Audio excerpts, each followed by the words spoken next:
Welcome. My name is Jason Helgerson. I'm the New York State Medicaid Director, and I'm pleased to present the latest in our series, New York State District Whiteboards.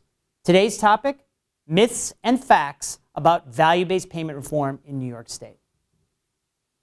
Let's start with the myths. The thing about value-based payment is that it's oftentimes in the eye of the beholder, meaning that what value-based payment means in one context or in one jurisdiction, or frankly even in one program, isn't always the same across those programs and across those jurisdictions. So it's important for us to make it clear what value-based payment in New York Medicaid is and what it isn't.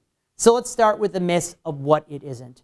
First off, it isn't an effort to push all providers in New York State Medicaid into what we call level 3 arrangements. These are the higher risk, the more sophisticated forms of reimbursement that really do put providers both into a situation where they have maximum flexibility, but also where they take on potentially some substantial financial risk. While that's the path and a benefit to some providers, it is certainly not for all, and we do not want to force in organizations who aren't ready for that into it, and we will not as part of our move to value-based payment. Next up, that you can only innovate and invest in innovative new ways if you are in a level 3 arrangement.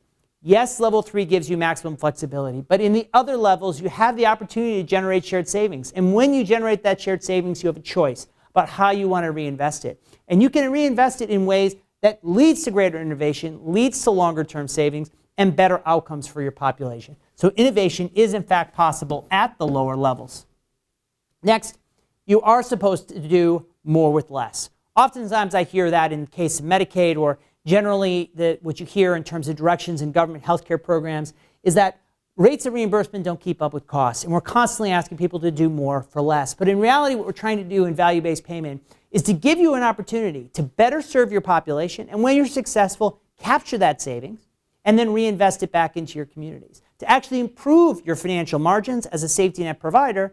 At the same time, you're improving outcomes. So in essence, you're going to be doing potentially less of certain things, but you'll actually be getting better outcomes for the patient and hopefully in better financial straits. Next up, that VBP is somehow about lowering the global spending cap. It couldn't be farther from the truth. In reality, the Medicaid's global spending cap, which we've lived within without 5 years, does have an allowable growth rate. We do not anticipate any savings from the move to value-based payment, zero savings. And as a result, what we're looking to do is have whatever savings is generated because of better outcomes for Medicaid members to be reinvested into those communities, reinvested in those providers to hopefully provide ever better forms of care for the population.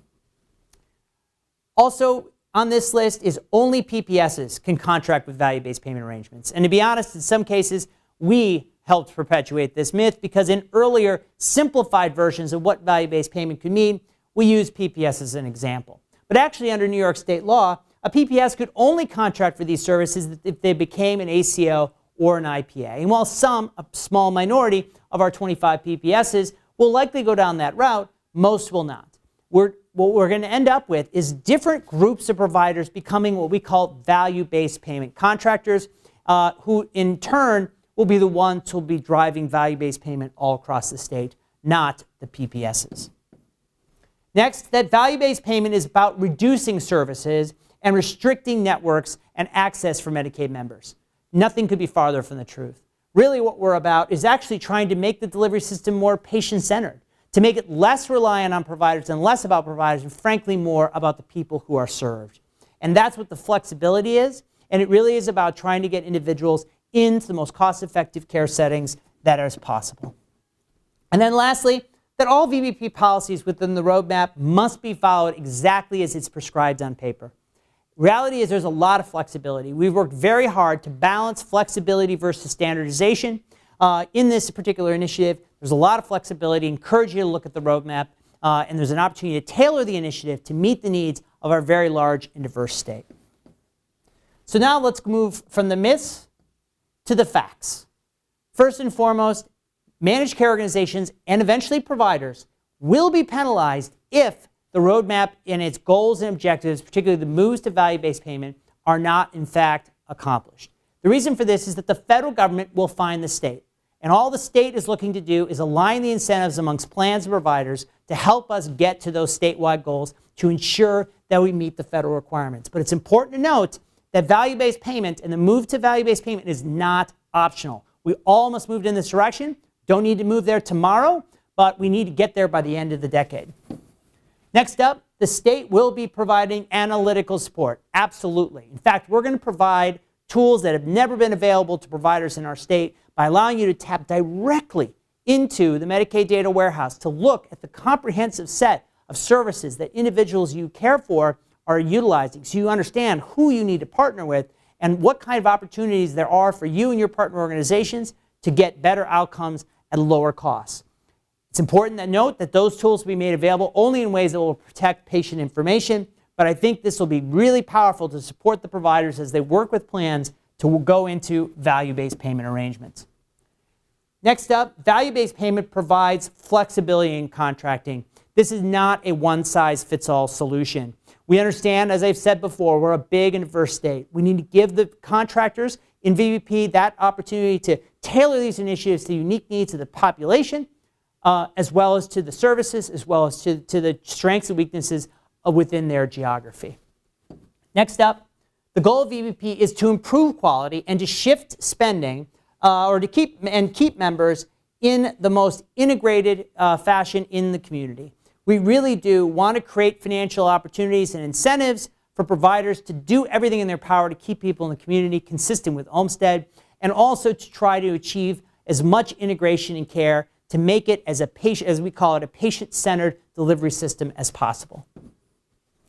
Next is value-based payment implementation is an iterative process. We will be updating and learning each and every year the roadmap.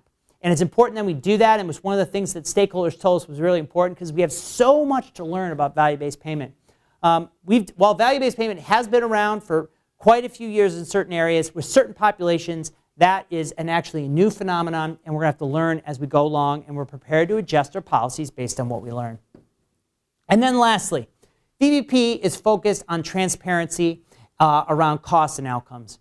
One of the challenges in American healthcare is that we don't really give consumers a lot of information around the cost and quality of the services that they're looking and they need. That makes it difficult for consumers to make informed choices about how to get their care. And so we want to make that big part of our effort. But what I want to make an important note, transparency in the case of value-based payment isn't about shaming providers. Rather, what it's about is identifying what we call bad variation. That's where we have bad outcomes and high costs.